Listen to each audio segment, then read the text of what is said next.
રાજકોટ જિલ્લાના ધોરાજીના Porbandar national highway પર motorcycle લઈ જોખમી સ્ટન્ટ કરતો વિડીયો વાયરલ થયો અને ધોરાજી તાલુકા પોલીસે પકડી પાડ્યો।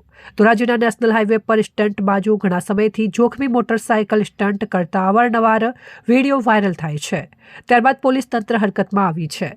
ધોરાજી તંત્ર સ્ટન્ટ બાજોને પકડી પાડીને કાયદાનું ભાન કરાવી કાયદેસરની કાર્યવાહી કરવામાં આવે છે। સોશિયલ મીડિયા પર ધોરાજીના પોરબંદર નેશનલ હાઈવે પર સ્ટન્ટ કરતો ફિરોજ દિલાવર પઠાણ નામનો વ્યક્તિ ધોરાજી તાલુકા પોલીસ દ્વારા પકડી પાડવામાં આવ્યો। ધોરાજીમાં સ્ટન્ટ બાજોના અવારનવાર વિડીયો વાયરલ થાય છે। પોલીસ તંત્રને ખુલ્લી ચેલેન્જ આપી રહ્યા છે। આવા સ્ટન્ટ બાજોને રોકવા માટે પોલીસ તંત્ર દ્વારા કડક કાર્યવાહી કરવી જોઈએ અને નેશનલ હાઈવે પર વધુ પેટ્રોલિંગ કરવા વાહન ચાલકોની માંગ છે।